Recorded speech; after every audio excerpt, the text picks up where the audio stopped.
Abra sua Bíblia, por gentileza, em 1 Coríntios 12, versículo 27 e 28. Pode abrir sua Bíblia. Hoje, se você trouxe a Bíblia, use ela, por gentileza. Se você não trouxe, comece a trazer. É um bom lugar para você usar ela. 1 Coríntios 12, 27. Você tem sua Bíblia aí? Levanta ela para mim ver. Aí, segura bem alto, fecha os olhos, diz assim comigo: essa é minha Bíblia. Eu sou o que ela diz que eu sou. Eu tenho o que ela diz que eu tenho. Eu posso o que ela diz que eu posso. Nessa noite, eu serei ensinado na palavra de Deus. Eu humildemente confesso: minha mente está alerta, meu coração está receptivo. Eu estou prestes a receber a incorruptível, a indestrutível, a semente eterna da palavra de Deus. Eu jamais serei o mesmo. Nunca, nunca, nunca. Eu jamais serei o mesmo. Amém? Ô, glória!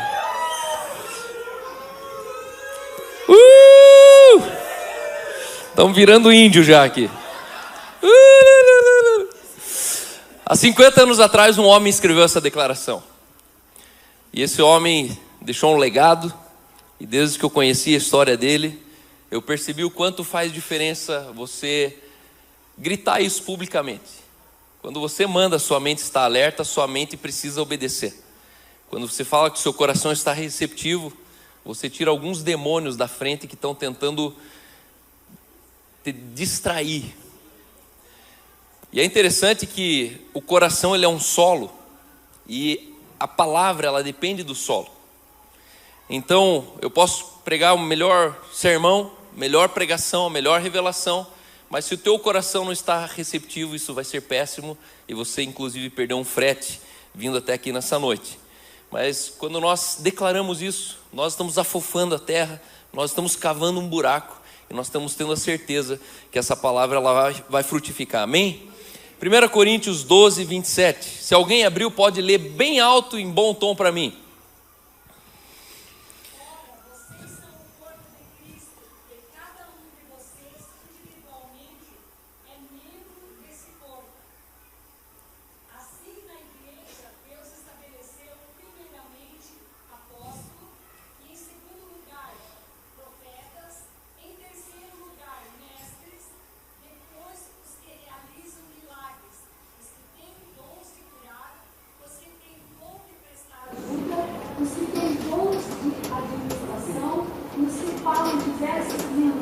Amém. Pai, obrigado por essa noite, obrigado pela tua palavra, obrigado por aqueles que nos assistem nessa hora. Nós queremos, Espírito Santo, ouvir aquilo que o Senhor diz à igreja nesse dia, nessa noite, nessa época. Pai, aqueles que nos ouvem também posteriormente, nós declaramos, Pai, que nessa noite há um romper de fé, Pai. Nessa noite há um novo nível à nossa disposição. Nessa noite nós queremos tudo aquilo que o Senhor diz que é nosso. Nós queremos adentrar, Pai, as commodities do Teu reino. Nós queremos toda a riqueza, toda a herança. Nós queremos toda a posse daquilo que nos pertence, que são ferramentas. Tudo aquilo que está disponível para nós.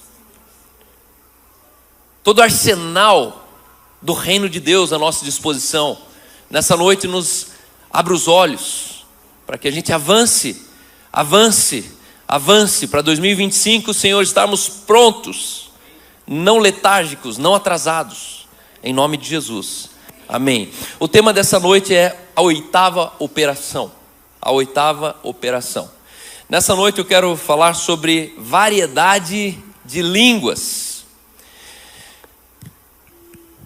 Meu pai morreu sem entender o que era orar em línguas. Ele leu mais de 5.000 livros, estudou em Criciúma, na Suíça. E o meu pai conta a história que um dia, dentro do seminário, ele estava dentro de um quarto lá em cima, e ele orou por 3 dias. Deus me dá o dom de línguas. Deus me dá o dom de línguas. E depois de 3 dias, Deus não fez nada, nada aconteceu, ele não sentiu nada. E dali para frente, meu pai morreu sem orar em línguas. Só que meu pai foi o meu maior herói de fé vivo que eu conheci em vida. Eu vi meu pai operar sinais, prodígios, maravilhas. Eu vi meu pai multiplicar comida. eu vi meu pai multiplicar combustível dentro do carro, eu vi tantas coisas acontecendo lá em casa. E eu sempre me perguntei por que meu pai não entendeu, por que meu pai morreu sem desfrutar de uma coisa tão sublime.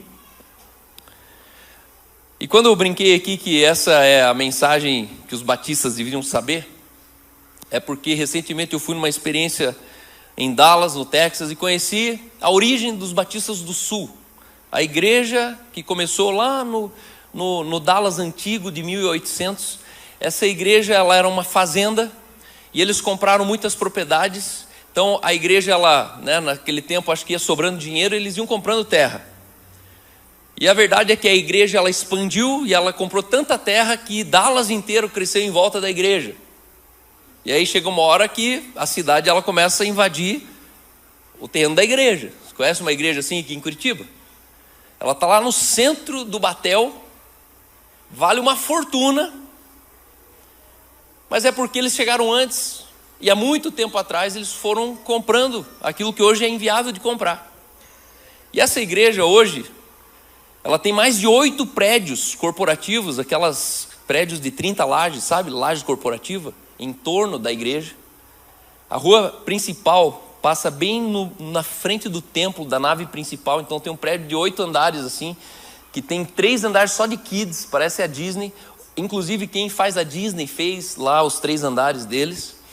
E aí entre o prédio administrativo e a nave assim, tem uma rua que passa o ônibus, o metrô e tal, tem um chafariz na frente. E no fundo, inclusive, tinha uma capela de 1800 que atearam fogo recentemente. Foi, acho que um ataque terrorista, alguma coisa.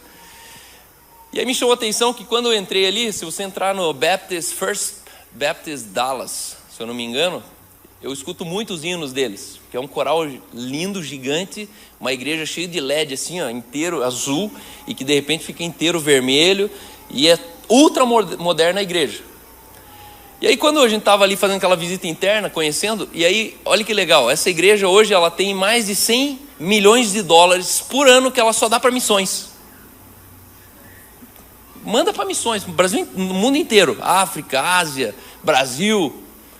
É a igreja da PIB aqui, a PIB copia tudo eles lá e fica, vamos fazer isso, eles estão fazendo isso, vamos fazer aqui. Só que me chamou a atenção que quando eu estava no meio daquilo tudo, eu sentia que faltava tá faltando uma coisa aqui. O negócio é tudo lindo. Aí eu olhei para o meu guia e falei assim, Bill, quantas vezes você já viu alguém orar em línguas aqui dentro? Ele, orar o quê? É orar em línguas, tipo assim, tem mais de 10 mil cadeiras aqui, todo domingo lota 3 cultos. Como é que é a oração em línguas? Ele falou, não, eu estou 10 anos aqui, nunca vi ninguém orar em línguas dentro desse santuário aqui. Ninguém. Eu falei, meu Deus, mas nos Estados Unidos? Daí eu já sei, calabacatara, soricatalabababá. E eu pensei ali nos Estados Unidos, tipo assim, uma coisa é ninguém orar em línguas lá no interior de Vitimarsum, no interior lá da Bolívia, lá não sei da onde, mas cara, no epicentro da tecnologia, de uma cidade do Texas. E aí eu saí de lá incomodado com essa pulga atrás da orelha, daí eu ganhei o best-seller, do pastor, que escreveu um livro que é conhecido como o livro mais vendido que explica o evangelho para uma criança de todo os Estados Unidos.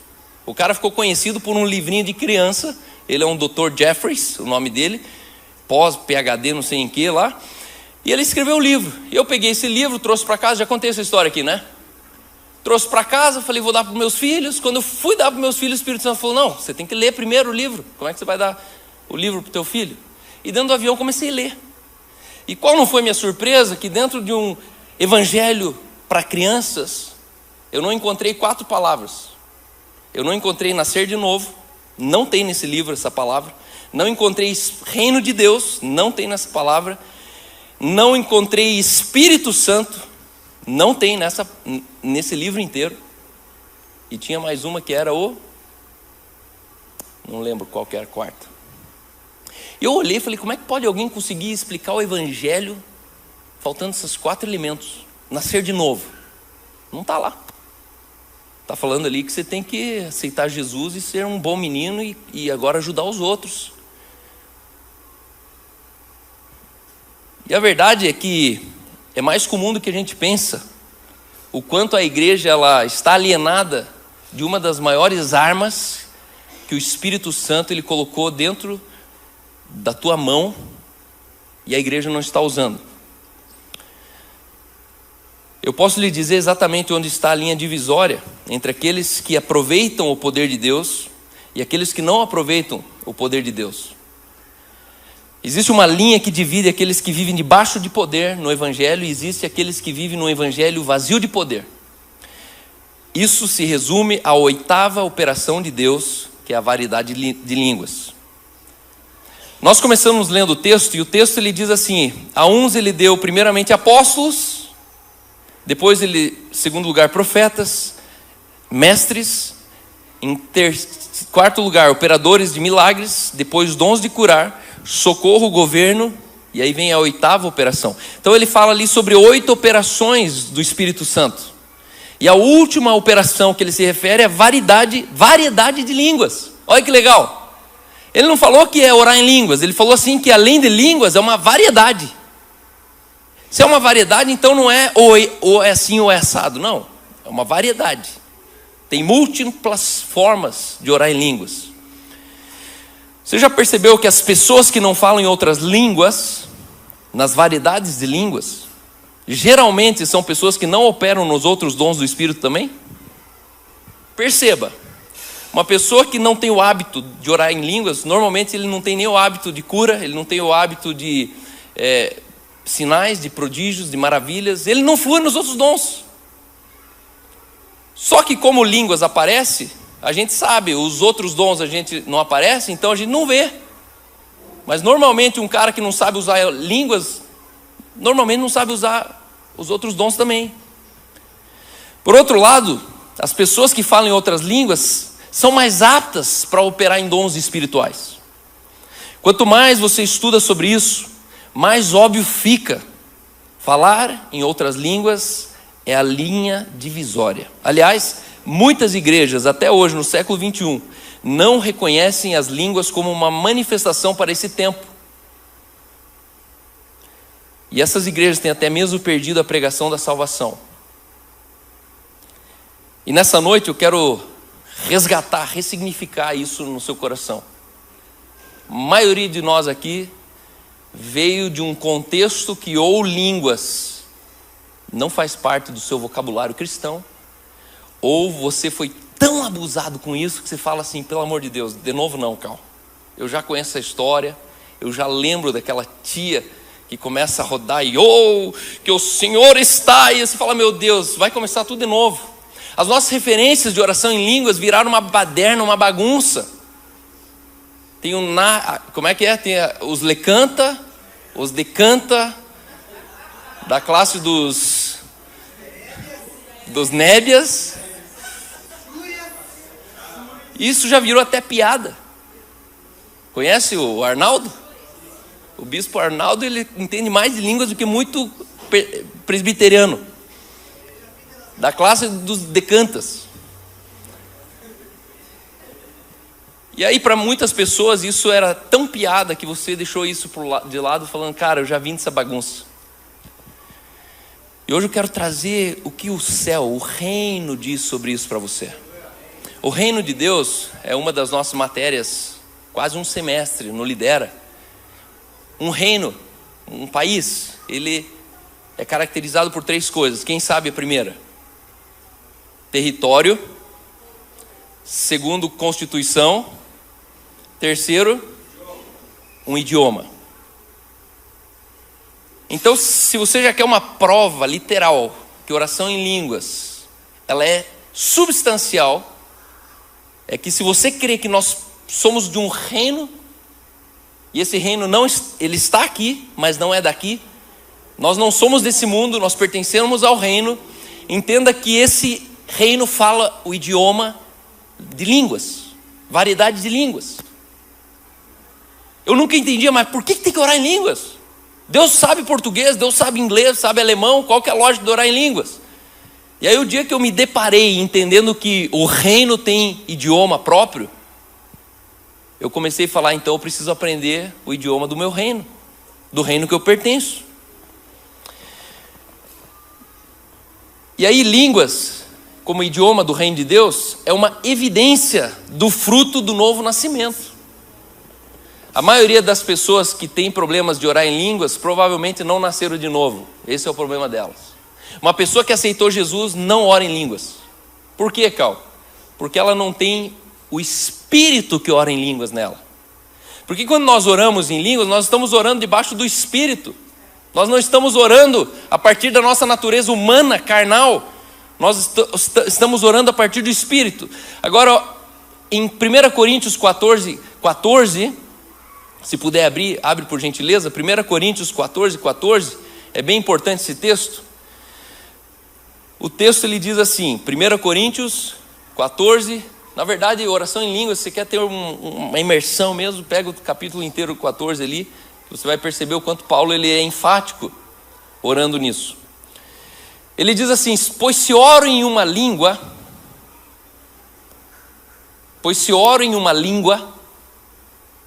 o meu espírito ora, mas a minha mente fica infrutífera. Como assim, cara? Bugou. Como que é?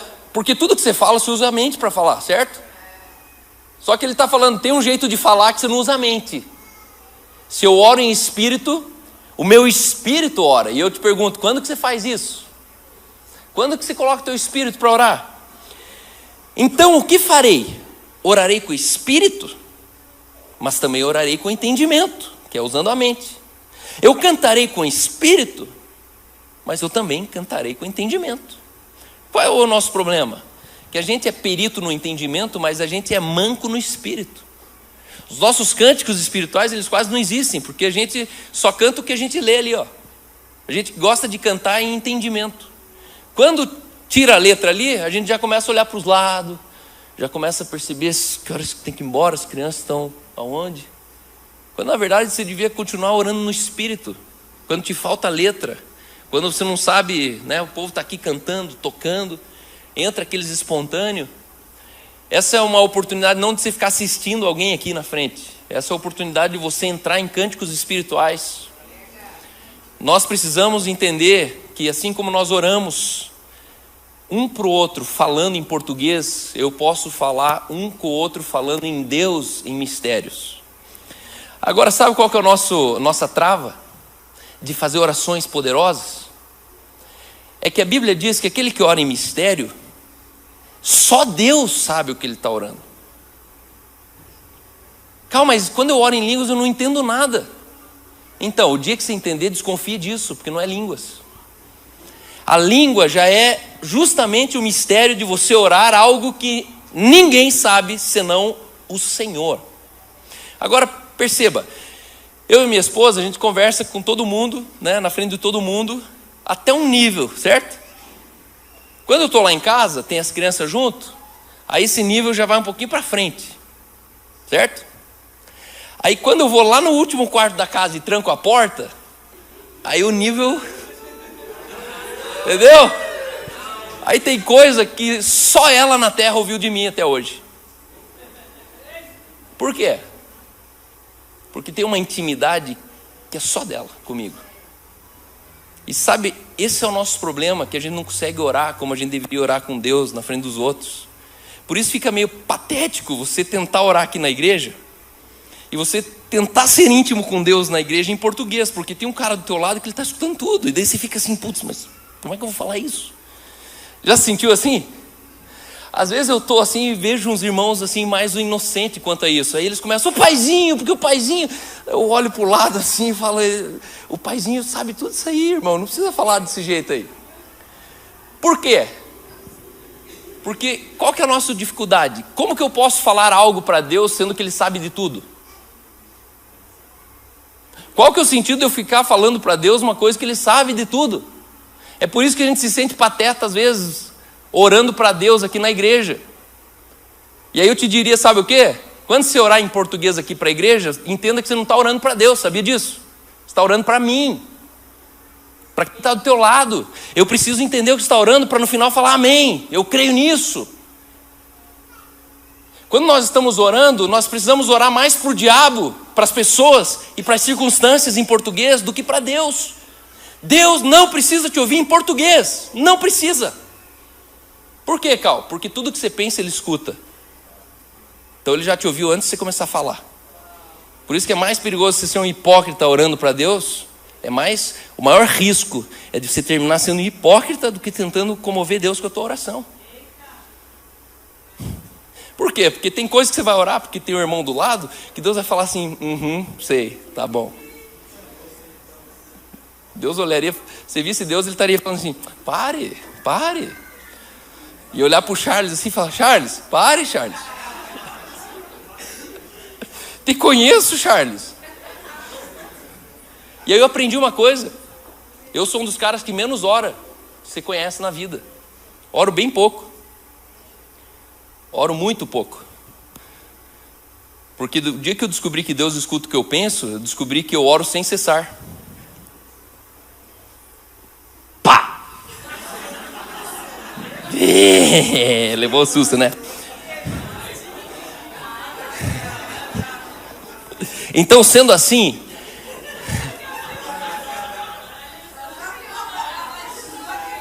quer cantar? Canta. Sendo assim, a variedade de línguas não é apenas uma linha divisória, mas ela é, na verdade, o nível de entrada para a operação dos dons espirituais que capacitam as várias funções e chamados no corpo de Cristo. Guarde isso. Oração em línguas é o nível de entrada. É o nível que você entra numa plataforma de operação de dons espirituais que te capacitam as várias funções e chamados no corpo de Cristo. Agora, olhe para quem está perto de você e fala assim, viu? O inimigo não quer que você ore em línguas. Guarde isso. Fala para o outro do outro lado agora. O diabo não quer que você ore em línguas. Por isso que ele vai usar a teologia para te ensinar que não precisa. Teologia vai te ensinar que não precisa, que é emocionalismo. Isso aí é muita emoção. Ué, mas nós não somos emocionais? Qual é o problema de ser emoção? O que amedronta tanto o diabo, então, quando nós oramos em línguas? Por que o diabo não quer que eu ore em línguas? Eu posso te dizer por quê. Ele fica amedrontado se qualquer coisa vai nos edificar para entendermos assuntos espirituais e saciar nossa fome para reconhecer Jesus em um relacionamento íntimo. É isso que deixa o diabo transtornado a hora que ele descobre que você está chegando perto de conhecer o coração do Pai à medida que você ora em línguas. E ele não gosta. O diabo tem inveja de você. Por quê? Porque ele nunca vai ter o teu lugar diante de Deus.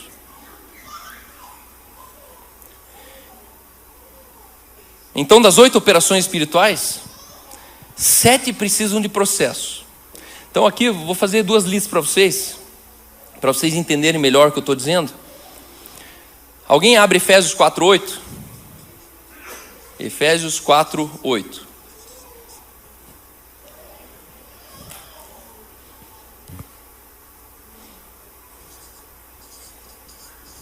Pode ler.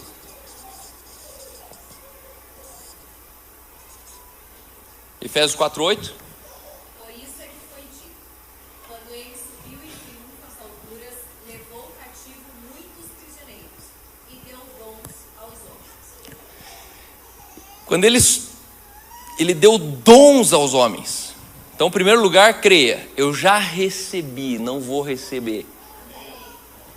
O maior mito do pentecostalismo é dizer que alguns têm e outros não têm. É ali que ramela tudo. Calma, mas como é que eu faço para saber qual dom que eu tenho? Me diga que espírito você tem. Se eu tenho o Espírito Santo, tem algum dom do Espírito que eu não tenho? Não. E essa é uma dos ensinos mais fracos que existe. Dizendo que não, você deu o dom de curar.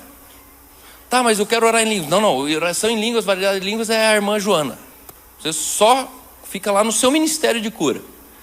E no final a gente é igual pateta dentro de uma igreja, né? Um é peão, o outro é cavalo, o outro é, né, a dama. Igual uma peça de xadrez. Só que a Bíblia diz que você tem os dons e ele te ativa os dons conforme a necessidade que você precisa. Então não é que ele te dá o dom, é que ele manifesta o dom que você já tem de acordo com a demanda que você precisa. 1 Coríntios 12, 20, quem pode ler?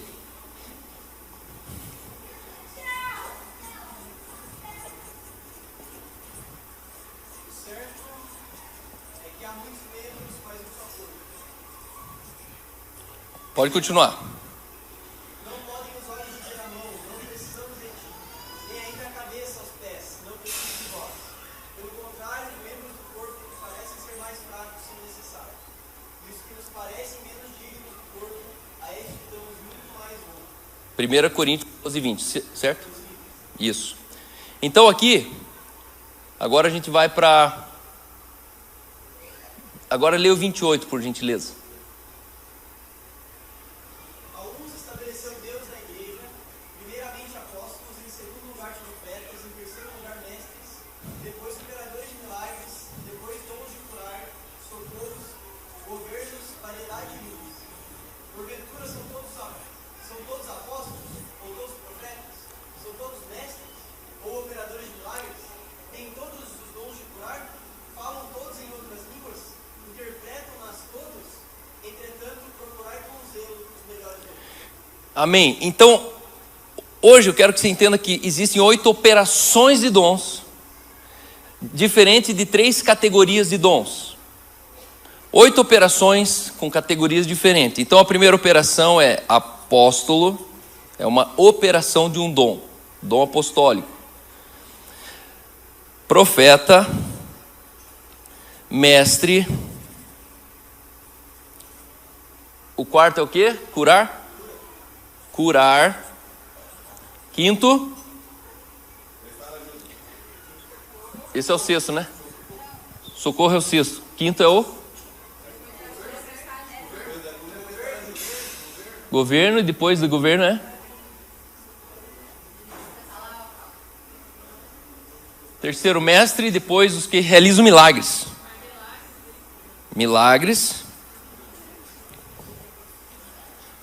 Olha que interessante.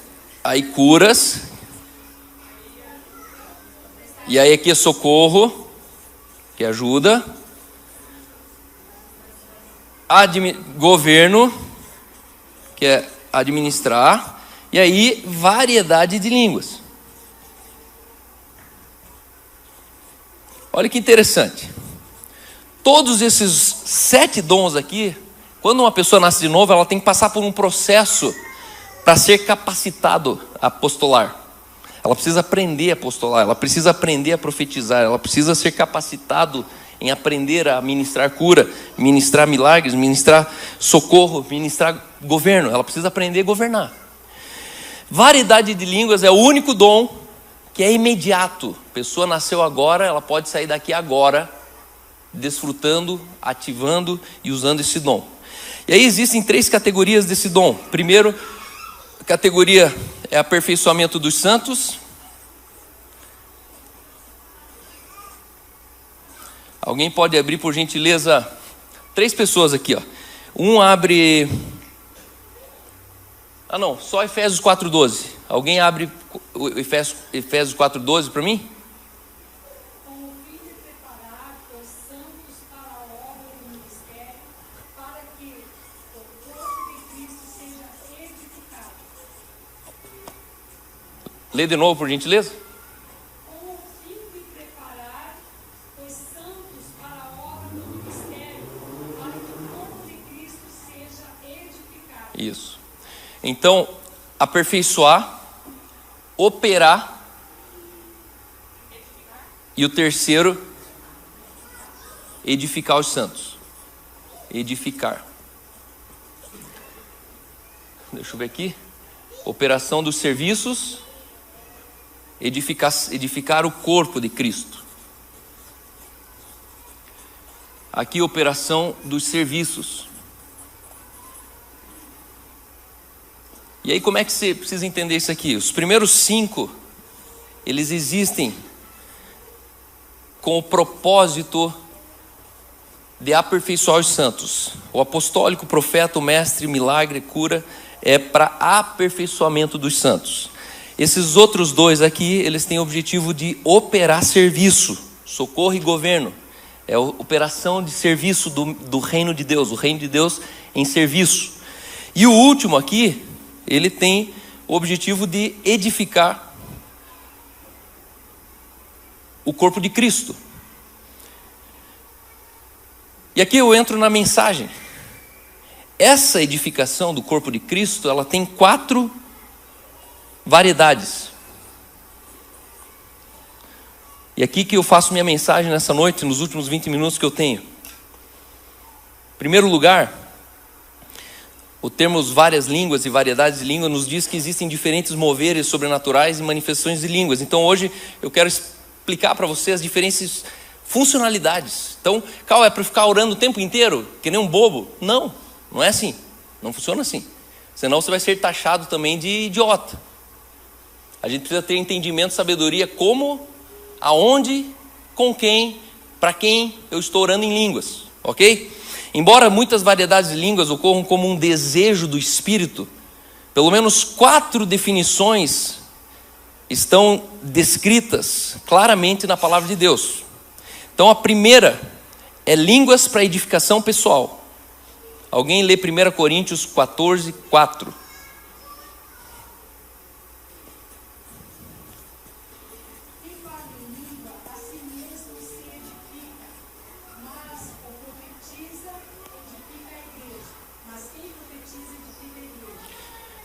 Segundo lugar, línguas para interpretação. Aqui é línguas com interpretação.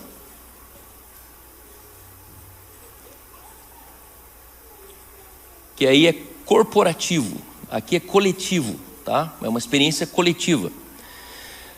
A terceira é aquilo que aconteceu em Atos 2:4, que são línguas de idiomas. E a quarta é súplica com gemidos inexprimíveis. Ok? Então a Tere leu ali que aquele que ora em línguas a si mesmo se edifica. Esse a si mesmo, a religião, ela foi lá e pegou a si mesmo e falou assim: bom, a si mesmo tem que ser lá no quarto, na porta fechada, sem ninguém perto. Mas esse texto não está dizendo que é isolado, esse texto está dizendo que é privado, é individual. E aí eu entendo que é possível se reunir 1.000 pessoas, 100.000 pessoas e 100.000 pessoas orarem em línguas para edificação pessoal. Por quê? Porque a Sheila está orando para cima, o Clério está orando para cima, o Jonathan está orando para cima. Por quê?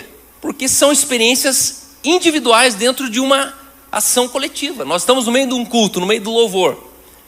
É possível todos nós estar em oração em línguas, numa intimidade pessoal com Deus. Por quê? Porque não tem problema o outro não entender o que eu estou orando. Porque eu não estou orando para ele. Eu estou orando para Deus. Eu estou orando em espírito. Eu estou num ato de devoção espiritual como ser individual, como membro do corpo. Aí tem o segundo, variedade de línguas, que é de atos, que é línguas com interpretação. Quem pode ler 1 Coríntios 14, 5? Próximo versículo. Gostaria que todos vocês falassem línguas, mas prefiro que profetizem. Quem profetiza é maior do que aquele que fala em línguas, a não ser que as interprete para que a igreja seja edificada. Essa manifestação de línguas normalmente é apresentada numa assembleia, seguida pela interpretação de outra pessoa. Aqui está a confusão. Essa segunda interpretação, essa segunda variedade de língua, ela precisa de um outro dom. Ela precisa da interpretação. Guarde, é interpretar, não é traduzir. Traduzir, ninguém traduz línguas, porque não se sabe o que está falando. Então eu posso interpretar. Já viu um bebê chorando? A mãe, ela traduz o que o bebê está sentindo ou ela interpreta o que está sentindo? Interpreta. É fome. Não, isso aí é de cólica. Não, isso aí é de assadura. Né? O timbre é mais elevado na assadura. E aí, quando a gente está orando em línguas, quando Paulo falou, viu, que fala em 2, no máximo 3, e que os outros escutem, Paulo estava se referindo a uma mensagem vinda de Deus, pelo Espírito, por um irmão orando em línguas, que é uma mensagem para o corpo de Cristo, no ambiente coletivo, onde existe uma interpretação. Aí vem o irmão aqui na frente e começa a interpretar. Nessa interpretação, ele vai interpretar em português. Agora, se eu estou falando aqui, tem mais 8 pessoas falando aqui, eu não deveria falar, viu, posso continuar falando? Era isso que Paulo estava falando. Então Paulo não está falando que no culto não pode orar mais de 2 ou 3 em línguas. Todo mundo pode ficar orando em línguas, até que venha um intérprete aqui. Entrou um intérprete aqui, começou a interpretar o que está sendo orado em línguas, o que você faz? Você baixa a orelha. Meu pai sempre falava, quando um burro fala, os outros abaixam a orelha. Por quê? Porque é uma mensagem que é para o corpo de Cristo. É para o ambiente corporativo, coletivo. CHF, Deus está mostrando que 2025 haverá um tempo assim, que Deus vai fazer assado, e se preparem que vai... Aí todo mundo, amém? Ele fala 2, no máximo 3. Então ainda vai ter mais um ali rolando no fundo, ali tentando vir falar em línguas também. Então está tudo certo. Aí tem o terceiro, que é o idioma. Quem pode ler o 1 Coríntios 14, 22? 14, 22. Portanto, as línguas são um sinal para os descrentes e não para os que creem. A profecia, porém, é para os que creem, não para os descrentes. Você já viu isso aqui? O dom de línguas é para o descrente. Como assim, Cal? No descrente eu fui ensinado que era para ficar quieto, porque senão escandalizava. Só que esse é o ponto. Que língua era essa? Quem pode abrir Atos 2, 4? Atos 2, 4. Leia bem alto para mim, por favor. Todos ficaram cheios do Espírito Santo e começaram a falar em outras línguas, conforme o Espírito permitia que se expressassem. Continua. Havia em Jerusalém judeus piedosos que procediam de todas as nações do mundo. Vai até o 11. Ouvindo-se o som, ajuntou-se uma multidão e ficou perplexa, pois cada um os ouvia falar em seu próprio idioma.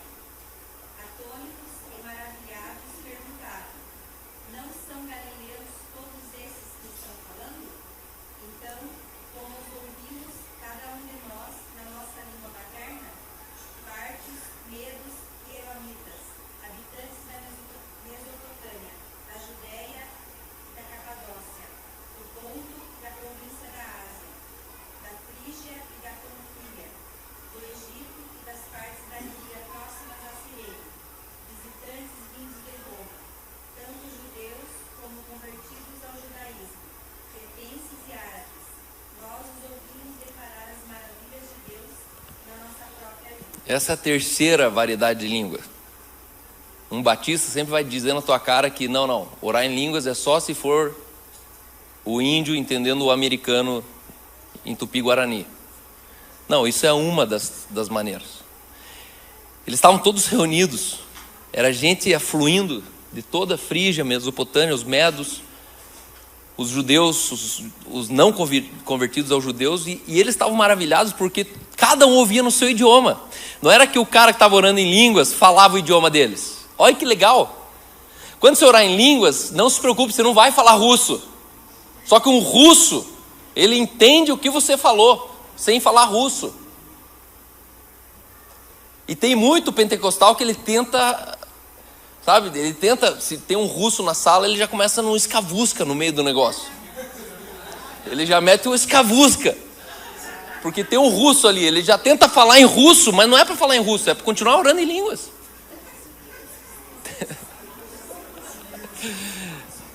Isso ocorre quando o Espírito Santo transcende o intelecto e todas as barreiras de linguagem pela capacitação de um crente de pregar, ensinar, testificar sobre Cristo em alguma língua dos homens do qual o crente não tenha conhecimento. A história está cheia de registro de ribeirinhos, de tribos, povos, de locais, no interior da África, da Ásia, aonde missionários chegavam. E quando os missionários falavam, eles entendiam no próprio idioma. E em quarto lugar, línguas com profundos gemidos para intercessão. Romanos 8, 26. Romanos 8, 26. Diz assim: do mesmo modo também, o Espírito ajuda em nossa fraqueza. Lembra que eu comecei falando que ora eu oro com o Espírito, ora eu oro com o entendimento?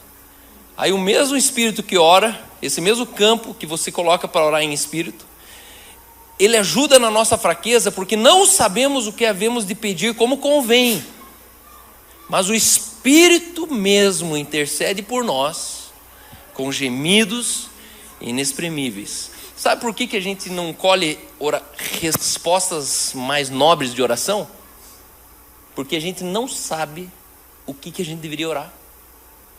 E eu aprendi uma coisa, de verdade, quando eu chego no culto aqui, a maioria das vezes eu não sei o que orar. Está tudo bem, eu vou orar pelo quê? Só que eu aprendi uma prática, eu me coloco em oração de línguas. Quando eu tive essa experiência, Cal, na hora do almoço, do nada, pensando nas coisas, eu não estava desentendendo de uma forma.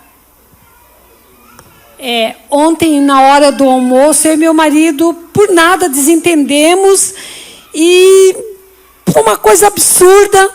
Eu cheguei em casa, ele foi para a empresa, eu chorando, eu fui para orar normal e não vinha. Aí veio, ora em línguas. Eu comecei a orar em línguas e aquilo doía, mas eu não sabia o que eu estava falando. E eu comecei a orar e chorava em línguas. De repente, quando eu parei de orar, eu só falei assim: Deus, eu quero meu marido aqui, eu amo ele tanto. Dali a pouquinho meu marido chegou e daí eu comecei a mandar mensagem para ele, falei: eu quero um abraço seu. Meu marido voltou, a gente se abraçou, acabou tudo. Eu fiquei assim, meu Deus, e foi a oração em línguas, eu utilizei. Bem isso.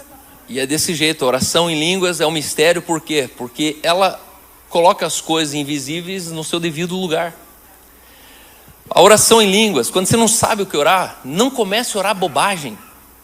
Senhor, obrigado por esse dia, obrigado que choveu granizo, meu carro está na garagem. Cara, é bobagem isso aí. Não leva a nada ficar orando isso aí. Sabe, oração de restaurante? Senhor, obrigado por esse alimento, em nome de Jesus, amém. Cara, não precisa orar isso. Por que você não chega assim, olha para a batata frita e fala: Deus, as mãos que descascaram essa batata, eu profetizo salvação hoje. Aí você está falando com alguém. Sabe, a gente ora orações ridículas, que se você não orar, Deus vai fazer sim para você igual. Valeu, filho, tá tudo certo. Eu não espero que meu filho tome banho e fale: pai, obrigado por esse chuveiro, pai. Oh, esse chuveiro, porque... Não, meu filho, ele tem direito. Direito eu não preciso ficar agradecendo toda hora. Porque eu tenho direito. Agora, tem dias que eu não sei o que orar, eu começo. Calabassori catalabababa, soli catalabababa. De repente veio uma imagem na minha cabeça. Sei lá, Camila, estudou comigo na faculdade. Era minha amiga. Mora lá não sei aonde. E de repente eu oro por um filho dela. E aí eu oro por um filho dela, 2 dias depois você olha um post lá, está lá o filho dela doente no hospital. É assim que funciona. O Senhor, Ele traz razões desconhecidas para que você opere isso. Um dos nossos mentores de namoro, eu e a Aline, meu pai era de um lado muito crente, mas do outro lado muito incrédulo nessa parte. E o pastor Manfredo era um amigo de juventude do meu pai, um pastor raiz, assembleiano, missioneiro, falava espanhol. E esse cara morava em Marechal Cândido Rondon, e ele pegava de cavalo e fazia missões em todo o sul da Argentina, Paraguai, Bolívia. E eu nunca vou esquecer que ele sentou comigo e eu tentando ali, né? Tipo, eu olhava aquele tio estranho em casa, né? Falava gritando, orava em línguas, orava entusiasmado. Mas eu lembro que quando ele pregava, eram as únicas pregações que eu lembro do que ele tinha falado. Esse é um mistério. Isso eu converso com minha mãe até hoje. Eu falo assim, engraçado, todo mundo que pregava lá em casa, eu não lembro o que eles pregavam. Parece que era tanta coisa, blá, blá, blá, blá, blá, de manhã, de tarde, de noite, de manhã, de tarde, de noite. Mas do pastor Manfredo eu lembro cada palavra. Anos mais tarde eu fui entender que ele tinha o batismo com o Espírito Santo e ele falava no poder do Espírito. Por isso que era uma mensagem que não tinha cheiro de bolor. Não era pão velho. E aí ele me conta um dia, falou, Silas, eu e meu amigo estávamos de cavalo atravessando a Argentina. E naquela manhã nós levantamos e eu sentia uma opressão e uma pressão. E a gente parou os cavalos naquele campo e ele foi descrevendo a cena para mim. E era 9 horas da manhã, nós tínhamos começado às 6 horas da manhã orando, Senhor, Senhor, nós declaramos. E aí ele começou a colocar a mão para a direção da casa dele. Ele e o amigo dele, um falava para o outro. E os dois ficavam ali por 3 horas, das 6 da manhã às 9 da manhã, orando em línguas. E eles só tinham uma ideia na cabeça que alguma coisa ruim estava acontecendo. E aí ele fala assim que deu 9h25 da manhã, os dois descansaram. Passou. Falou, passou. A gente seguiu viagem, ficou tudo bem, aquele ruim passou. E aí ele recebe uma ligação, um telégrafo na época, que na frente da casa deles, a rodovia estava em obras. Era uma BR, e aí tinha as máquinas da prefeitura atravessadas na BR para interromper o lugar que eles estavam reformando, que era na frente da casa deles. E os filhos deles estavam brincando em cima das máquinas. E um carro veio em alta velocidade e se arrebentou numa daquelas máquinas que os filhos deles estavam montados em cima da máquina, brincando. E ele falou, não aconteceu nada com os meus filhos. Acho que o motorista do carro parece que morreu, explodiu a máquina e as crianças saíram ilesas de um acidente catastrófico que parou a cidade. Eu nunca esqueço, porque aquilo ali foi meu primeiro ensino de línguas. Eu não acreditei muito nele na hora. Falei, pô, que história de filme isso aí, né? Só que está escrito aqui, ó, o Espírito Santo, ele vai com gemidos inexprimíveis. Ele está falando de circunstâncias que você não entende, que você não sabe, mas você sente que tem alguma coisa estranha. E aí o que você tem que fazer? Ficar quieto e ficar orando em línguas. Porque não adianta você ficar, Senhor, mostra para nós, Senhor, que... Não é Senhor. Você precisa falar em mistérios. E aí, aonde que eu quero chegar com tudo isso? Cal, se Deus conhece todo o meu pensamento, e quando eu falo em língua só Ele entende, então por que tem que orar em línguas? Porque tudo que você fala em línguas, você materializa e libera na terra. Por isso tem que falar. Eu já cheguei nessa conta. Bom, se Deus lê meu pensamento, é só ficar orando em pensamento.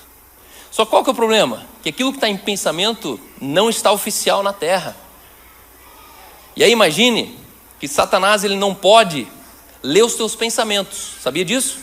O maior lugar de comunhão e intimidade que um renascido tem com o Pai Celestial é no pensamento. Quando você ora em línguas, nem você sabe o que está orando. Só quando você libera em línguas aquilo que você falou em línguas, aquilo está embodied, ele está incorporado, ele está encarnado numa palavra liberada. Eu falei aqui no The Way, ou no Lidera, que talvez uma das únicas coisas que ainda dá poder para Satanás sobre tua vida são as palavras que você falou. Satanás não pode nada. E tudo que ele pode foi o que se disse. Satanás tem uma pulsar, já viu? Pulsar que caça borboleta, que é parece um coador de café com cabo longo assim, que você pega a borboleta. E Satanás fica assim com as suas palavras. Tudo que você fala. Piada do diabo. Satanás já pega e opa! E um dia ele chega e falou, você não falou que era piada do diabo? Tá dito. E uma coisa eu aprendi, no reino do Espírito não existe de brincadeira. Porque no reino humano também não existe. Fale uma asneira na internet e as pessoas te levam para o juiz, para o tribunal, e me diga se na frente de um juiz você fala assim: ah, mas eu só estava zoando. Ah, só estava...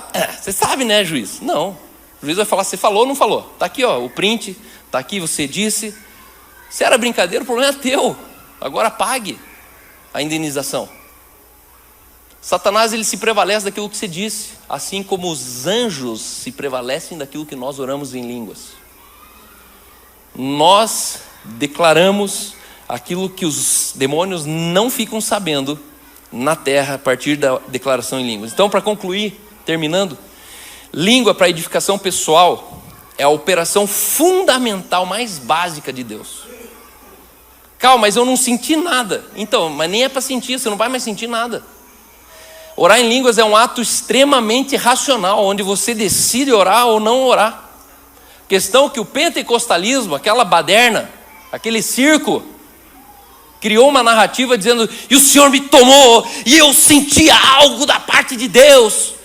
Mentira! Porque você podia fazer tudo isso sem ter sentido nada. Pode ter acontecido? Pode.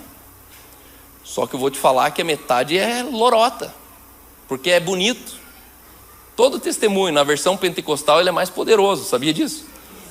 A Aline, por exemplo, é péssima para contar o testemunho. Mas pega o mesmo testemunho que a Aline conta, na versão pentecostal, todo mundo termina: glória, aleluia. Os caras lá no fundo, eles já estão assim, ó. Oh!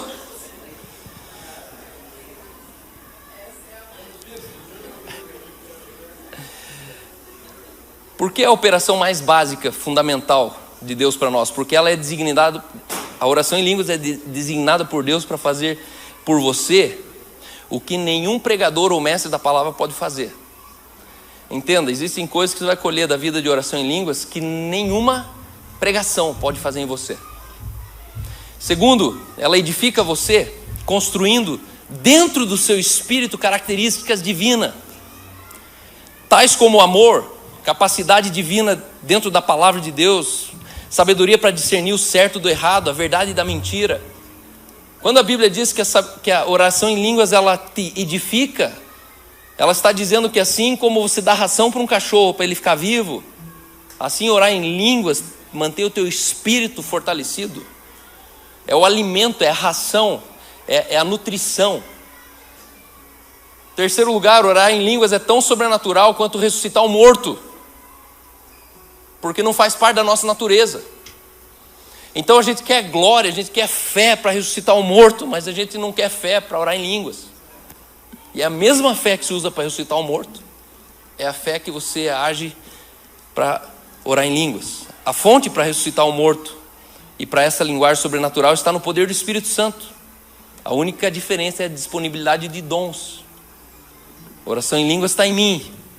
A oração de cura, eu preciso da operação do ministério. Número 4, 3 das 4 variedades de línguas são todas dadas pela vontade do Espírito Santo. 3 das 4 que eu disse, elas dependem da disponibilidade do Espírito Santo. Mas uma delas, você pode operar 24 horas, a sua escolha, a qualquer instante, em qualquer momento que você quiser, o quanto você quiser, imediatamente após você nascer do Espírito Santo, nascer de novo. Essa é a língua de edificação pessoal. Então, a edificação pessoal é a língua natural. Todo mundo pode orar. Calma, ensina a orar em línguas. Fala ba. Ba, ba. Agora fala ba, bebi. Pronto, agora fala ba, ba, bebi. Pronto, orou em línguas. Porque não é o que você fala, é o que você sente que conta. É onde você coloca teu coração. Agora, a interpretação do coletivo, eu dependo de uma movimentação que vai além de mim. Eu não posso manipular isso. O idioma, eu não posso manipular isso, está fora do meu controle. A súplica, o gemido, está fora do meu controle. E aí a gente mistura tudo e não usa nada, porque a gente não entende de nada, e a gente não desfruta de tudo. E a gente precisa começar a crescer nisso. Ele me fez dispenseiro para minha própria edificação. Essa é a lógica de você ter recebido a graça de poder orar em línguas. Você é dispenseiro da sua própria edificação.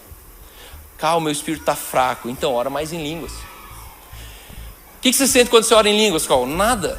E não é para sentir. Tanto que Paulo fala assim, minha mente fica infrutífera. Ou seja, eu posso continuar trabalhando, posso continuar escrevendo um e-mail, posso continuar dirigindo. E você está lá, calabaçá, cateremassô, erabacatatarabassa, erabacatarabassa. E aí sabe o que você vai perceber? Que tem dias que você está orando em línguas entusiasmado. No outro dia você está nervoso, outro dia você está indignado. Tem dias lá em casa que eu estou de pé e calabacassuri catalamas, tchucarabassuri. Por quê? Porque eu estou orando um sentimento. Uma vez eu estava num jogo de futebol com o Conrad, lá no Retiro. E cara, levei uma dentro assim que eu saí e falei, calabacatura, baçou. Aí ele olhou para mim e falou assim, vai brincando. Eu falei, brincando o quê, cara? Na época ele não falava em línguas ainda. E ele achou que eu estava zoando. Só que ali eu já entendia que, cara, eu vou virar a chave. O dia que era para xingar com palavrão, mete uma rajada de língua. Carácia! Eu já fiz isso na rua. Na rua é legal. Você tá andando assim no centro, assim, de repente, calassorecaia. A pessoa já fica assim, Tinha que gravar uns videozinhos assim na rua, né? Tá passando assim do lado do ponto de ônibus. Fala, caeira, baçou! Pode ter certeza, se tiver um assembleano, ele já começa. É na hora. Isso é uma linguagem universal, todos eles entendem.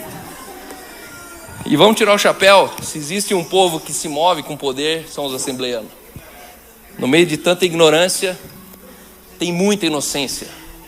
E ali é a prova que no meio da inocência é mais poder de Deus do que no meio da eloquência, do conhecimento, da ciência, do blá blá blá. E o meu desejo é que vocês desfrutem disso. Que a gente se coloque aqui em oração em línguas, até que a gente discirna o que Deus está fazendo. Porque cada culto desse aqui você pode ser transferido para o teu futuro, visitar o teu futuro no culto. Quando você se coloca em oração em línguas, Deus ele começa a descortinar. Alguns é com imagens, outros é com uma voz, outros é com um poema, outro é com um cheiro, o outro vai ser com um déjà vu, que você lembra da sua infância, aquele momento. E aí você só precisa olhar e falar, o que é isso, Espírito Santo? E aí a partir dali a gente vai se derramar um para o outro. Porque normalmente o Espírito Santo ele sempre está falando do outro com a gente. E aí você vai vir fazer um Speak Life, não é um Speak Life sai da tua cabeça. Sai do teu ventre. Sai da cabeça do Espírito Santo. Aí tem coisa que você vai falar assim, não sei se faz sentido. Quando você fala coisa muito louca, no final sempre termina falando assim, não sei se faz sentido. Para quê? Para dar a opção da pessoa pelo menos falar, não, acho que não é comigo isso aí não. Aí passa 6 meses, 8 meses, ela te liga e fala, você estava certo aquele dia. Porque entenda, a gente não é para orar o ordinário. A gente pode acessar o extraordinário. E isso assusta as pessoas. As pessoas elas têm medo do extraordinário. Mas eu me nego a viver um evangelho que é um evangelho vazio de poder. Nós não queremos um evangelho vazio de poder. E às vezes a gente está esperando o morto levantar, a perna crescer, o outro levantar, mas a gente não faz o básico que é orar em línguas. Então ore sempre, lembre esse texto, ore primeiramente em espírito. Aí quando você começar a ter noção do que você devia estar orando, você começa a orar em entendimento. Mas ore no mínimo em espírito. Calma, mas eu não sei orar. Então fica olhando do lado e imita os outros em tua volta. Depois que você pratica isso 3 dias, você começa a ficar bom. Amém?